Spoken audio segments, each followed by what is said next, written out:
ನಮಸ್ತೆ ಮಕ್ಕಳ. ಇವತ್ತು ಫಸ್ಟ್ ಪಿ ಯು ಸಿನ poem an old woman by Arun Kolatkar ಬಗ್ಗೆ ತಿಳ್ಕೊಳ್ತಾ ಹೋಗೋಣ. ಸೊ ನಿಮಗೆ ಚಿತ್ರದಲ್ಲಿ ಕಾಣ್ತಾ ಇರ್ಬೋದು ನಿಮ್ಮ ಟೆಕ್ಸ್ಟ್ ಬುಕ್ಕಿನ ಚಿತ್ರವನ್ನೇ. ಅಲ್ಲಿ ಒಂದು ದೇವಸ್ಥಾನದ ಥರ ಇದೆ. ಆ ದೇವಸ್ಥಾನದ ಕಡೆಗೆ ಈ ಓಲ್ಡ್ ವುಮೆನ್ ಟೂರಿಸ್ಟನ್ನ ಭುಜದ ಮೇಲೆ ಅಂದರೆ ಸ್ಲೀವನ್ನು ಇಟ್ಕೊಂಡು ಕರ್ಕೊಂಡು ಹೋಗ್ತಾ ಇರುವಂಥ ಚಿತ್ರ. ಸೊ ಮೊದಲು ಅರುಣ್ ಕೋಲ್ಟ್ಕರ್ ಬಗ್ಗೆ ತಿಳ್ಕೊಳ್ಳೋಣ. He was educated in Mumbai and worked as a graphic artist. So graphic artist ಆಗಿ ವರ್ಕ್ ಮಾಡ್ತಿರ್ತಾರೆ. And is a bilingual poet. 2 ಭಾಷೆಯಲ್ಲಿ ಪೊಯಮನ್ನು ಬರೀತಾರೆ. The present poem an old woman is selected from the is collection of poems called Jejuri. Jejuri ಅನ್ನುವಂತಹ ಒಂದು ಪುಸ್ತಕದಲ್ಲಿ ಹಲವಾರು ಪೊಯಮ್ಸನ್ನು ಬರೆದಿದ್ದಾರೆ. ಅದರಲ್ಲಿ ಎನ್ ಓಲ್ಡ್ ವುಮೆನ್ ಸಹ ಒಂದು. ಈ ಒಂದು ಪದ್ಯದಲ್ಲಿ ಹಾರ್ಸ್ ಶೂ ಶ್ರೈನ್ ಬಗ್ಗೆ ಬರುತ್ತೆ.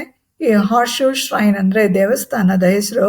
ಒಂದ್ಸಲಿ ಖಂಡೋಬಾನ್ ಕ್ಯಾರಿಡ್ ಅಂದರೆ ಇಲ್ಲಿ ಬನಾಯಿ ಅಂದರೆ ತಂದೆ ಮನೆಯಿಂದ ಕೊಡುವಂತಹ ಉಡುಗೊರೆಗಳನ್ನು ತಗೊಂಡು ಹೋಗ್ತಾ ಇರ್ತಾರೆ ಬ್ಲೂ ಹಾರ್ಸ್ ಮೇಲೆ. ಆಗ ಹಾರ್ಸು ಹಿಲ್ ಮೇಲೆ ಹೋಗ್ಬೇಕಾದ್ರೆ ಸೊ ಬಿದೋಗ್ಬಿಡುತ್ತೆ. ಹಾಗಾಗಿ ಅದು ಲಿಫ್ಟ್ ಅಕ್ರಾಸ್ ದ ಹಿಲ್ ಅಂತ ಹೇಳ್ತೀವಿ. ಸೊ ಅದು ಬಿದ್ದೋದಾಗ ಅದು ಹಾರ್ಸ್ ಶೂ ಅಂದರೆ ಅಲ್ಲಿ ಲಾಳ ಅಂತ ಏನು ಹೇಳ್ತೀವಿ, ಕುದುರೆಯ ಕಾಲಿಗೆ ಹಾಕಿರ್ತಾರೆ, ಮೆಟಾಲಿಕ್ ಒಂದು ಲಾ ಆಕಾರದಲ್ಲಿರುತ್ತೆ. ಸೊ ಅದು ಹಿಲ್ಲಿಗೆ ಸೈಡ್ ಬದಿಯಲ್ಲಿ ಅಂಟ್ಕೊಂಡ್ಬಿಡುತ್ತೆ. ಹಾಗಾಗಿ ಅಲ್ಲಿ ಒಂದು ದೇವಸ್ಥಾನ ಸಹ ಇರುತ್ತೆ. ಹಾಗಾಗಿ ಅದನ್ನು ಹಾರ್ಸ್ ಶೂ ಶ್ರೈನ್ ಅಂತ ಕರೀತಾರೆ. ಇದು ಮಹಾರಾಷ್ಟ್ರದಲ್ಲಿ ಇರ್ತಕ್ಕಂಥ ಒಂದು ದೇವಸ್ಥಾನ. ಓಕೆ, ಇಲ್ಲಿ ಓಲ್ಡ್ ವುಮೆನ್ ಬಗ್ಗೆ ನೋಡ್ತಾ ಹೋಗೋಣ. ಸೊ ಓಲ್ಡ್ ವುಮೆನ್ ರೆಪ್ರೆಸೆಂಟ್ಸ್ ಆ ಕಲ್ಚರ್, ನಮ್ಮ ಇಂಡಿಯನ್ ಕಲ್ಚರ್ ಮತ್ತು ಹೆರಿಟೇಜ್, ನ್ಯಾಚುರಲ್ ಬ್ಯೂಟಿ ಬಗ್ಗೆ ಈ ಓಲ್ಡ್ ವುಮೆನ್ ನಮಗೆ ಒಂದು ಸಿಂಬಾಲಿಕ್ ಆಗಿ ಹೇಳ್ತಾ ಹೋಗ್ತಾರೆ. And also she is little adamant. ಸ್ವಲ್ಪ ಹಠಮಾರಿತನ ಅಂತ ಕಾಣಿಸುತ್ತೆ. But she refuse to give when speaker refuse to give her any ಮನಿ.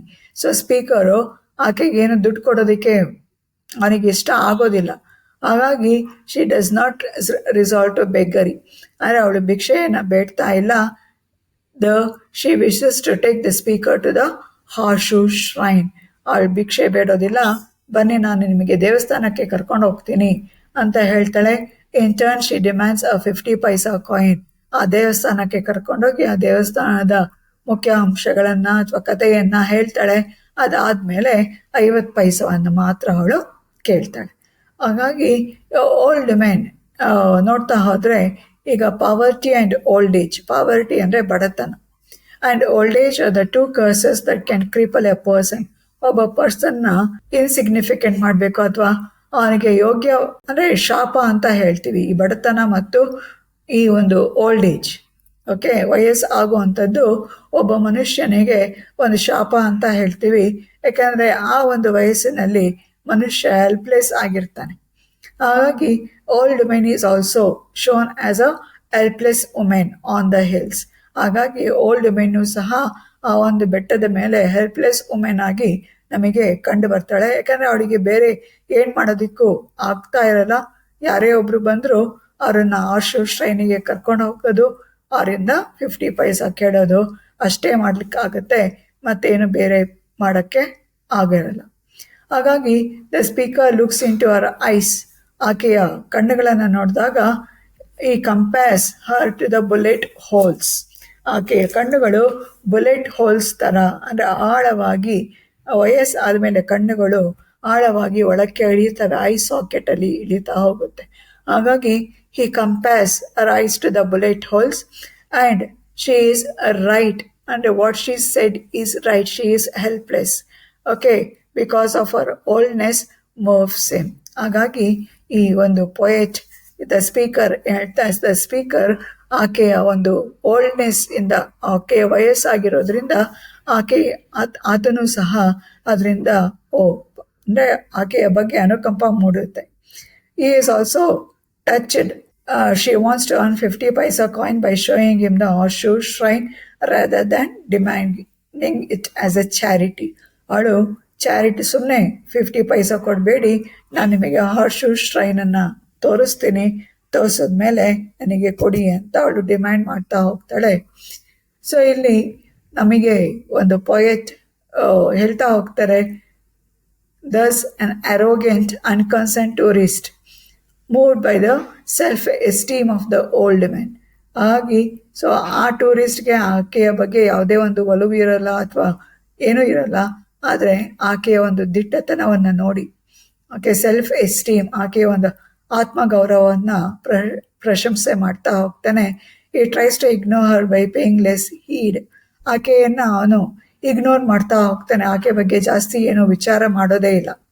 ಆದರೆ but she said that he is already seen the shrine, he wanted to escape from her clutches. ಏನೇ ಹೇಳಿದ್ರು ಆತ ಕೇಳೋದಕ್ಕೆ ಅಂದರೆ ಒಪ್ಪೋದೇ ಇಲ್ಲ. ಅವನು ಹೇಳ್ತಾನೆ, ನಾನು ಆಲ್ರೆಡಿ ಶ್ರೈನನ್ನು ನೋಡ್ಬಿಟ್ಟಿದ್ದೀನಿ ಅಂತ ಹೇಳ್ತಾ ಹೋಗ್ತಾನೆ, ಆಕೆಯಿಂದ ತಪ್ಪಿಸ್ಕೊಳ್ಬೇಕು ಅಂತೇಳಿ. ಆದರೆ ಆ women, the titans are grip on the sleeves, okay, the pesters um, ಒಂದು ಮುಳ್ಳು. ಸೊ ಮುಳ್ಳಿನ ಥರ ಆಕೆ ಆತನನ್ನು ಬಿಡೋದೇ ಇಲ್ಲ. ಸೊ ಆಕೆ ಆತನನ್ನು ಪ್ಲೀಸ್ ಮಾಡ್ತಾಳೆ, ಅಂದರೆ ರಿಕ್ವೆಸ್ಟ್ ಮಾಡ್ಕೊಳ್ತಾಳೆ, ನನಗೊಂದು ಆ ಲಿಟಲ್ ಜಾಬ್ ಒಂದು ಕೊಡಿ, so that she can earn a bit to fill her stomach.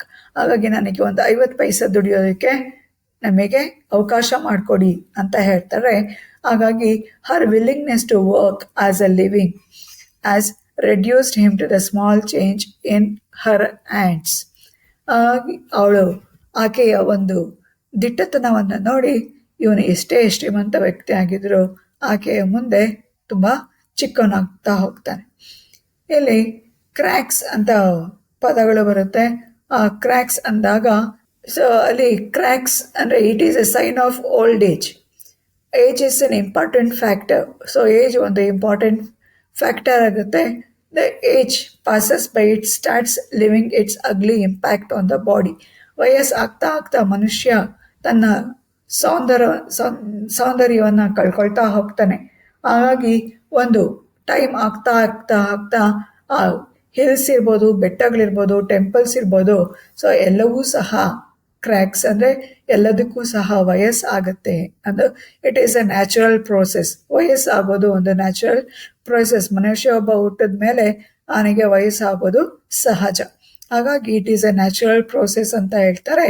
ಹಾಗಾಗಿ the cracks around her eyes, ಆಕೆಯ ಕಣ್ಣಿನ ಸುತ್ತ ಏನು ಚರ್ಮ ಸುಕ್ಕ ಕಟ್ಟಿರುತ್ತೆ, it is a symbolic of our old age. ಆಕೆಯ ಒಂದು ಓಲ್ಡ್ ಏಜನ್ನು ತೋರಿಸುತ್ತೆ.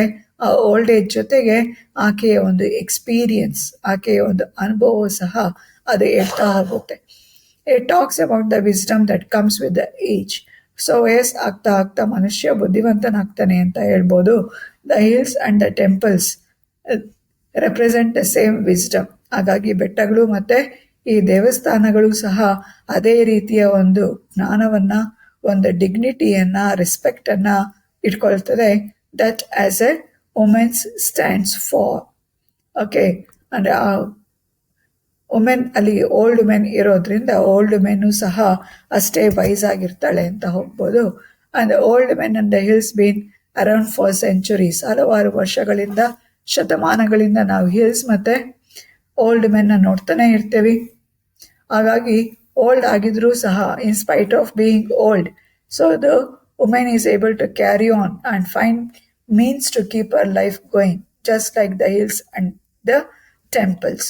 ಹಾಗಾಗಿ ಆಕೆಯ ವಯಸ್ಸು ಆಗಿದ್ರೂ ಸಹ ಅವಳ ಲೈಫನ್ನು ಲೀಡ್ ಮಾಡಲಿಕ್ಕೆ ಏನೆಲ್ಲ ಸಾಧ್ಯ ಆಗುತ್ತೋ ಅದನ್ನು ಮಾಡ್ತಾ ಹೋಗ್ತಾಳೆ.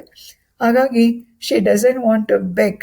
ಆಕೆ ಭಿಕ್ಷೆ ಬಿಡೋದಕ್ಕೆ ಇಷ್ಟಪಡೋದಿಲ್ಲ. She act as a tourist guide. ಒಂದು ಟೂರಿಸ್ಟ್ ಗೈಡ್ ಥರ ಅವಳು ಆ್ಯಕ್ಟ್ ಮಾಡ್ತಾಳೆ. She appears to happy to receive wages. ದೇವಸ್ಥಾನವನ್ನು ತೋರಿಸ್ತಾಳೆ, ಹಾರ್ಶು ಶ್ರೈನನ್ನು ತೋರಿಸಿ 50 ಪೈಸಾ ಕೇಳ್ತಾಳೆ. 50 ಪೈಸಾ ಅಷ್ಟೇ ಸಾಕು, ನೀವು ಹೆಚ್ಚಿಗೆ ಕೊಟ್ಟರು ಆಕೆ ತಗೊಳ್ಳೋಕ್ಕೆ ಇಷ್ಟಪಡೋದಿಲ್ಲ. After forcing the visitor to get our guidance about the place. ಹಾಗಾಗಿ ಆ ಜಾಗದ ಬಗ್ಗೆ ಆಕೆಯ ಗೈಡೆನ್ಸನ್ನು ತಗೊಂಡು ಆಕೆಯ ಮಾತುಗಳನ್ನು ಕೇಳಬೇಕು. ಅವಳು ಆಶು ಶ್ರೈನಿಗೆ ಕರ್ಕೊಂಡು ಹೋಗ್ತಾಳೆ. ಹಾಗೆ ಒಂದು 50 ಪೈಸವನ್ನು ಆಕೆಗೆ ಕೊಡಬೇಕಾಗ್ತದೆ. ಸೊ ಇದು ಓಲ್ಡ್ ವುಮೆನ್ನ ಸಮರಿ ಮಕ್ಕಳ. ಸೊ ಇದು ಆದ ನಂತರದಲ್ಲಿ ನಿಮಗೆ ಕ್ವೆಶನ್ಸ್ ಅಂದರೆ ಹೋದ ವರ್ಷದ ಸೆಕೆಂಡ್ ಕ್ವಾರ್ಟರ್ಲಿ ಟೆಸ್ಟಿಂದು ಕ್ವೆಶನ್ ಪೇಪರ್ ಶೇರ್ ಮಾಡ್ತೀನಿ. ಸೊ ನನ್ನ ವಾಟ್ಸಪ್ ಗ್ರೂಪ್ ಇದೆ, Vinutha ma'am's English classroom ಅನ್ನೋದೇ ವಾಟ್ಸಪ್ ಗ್ರೂಪ್ ಸಹ, ಅದರಲ್ಲೇ ಶೇರ್ ಮಾಡ್ತೀನಿ. ಇದೇ ರೀತಿ ಇದು ನನ್ನ ಯೂಟ್ಯೂಬ್ ಚಾನಲ್ನ ನಿಮ್ಮ ಫ್ರೆಂಡ್ಸಿಗೆ ಶೇರ್ ಮಾಡಿ, ಸಬ್ಸ್ಕ್ರೈಬ್ ಮಾಡಿ. Thank you.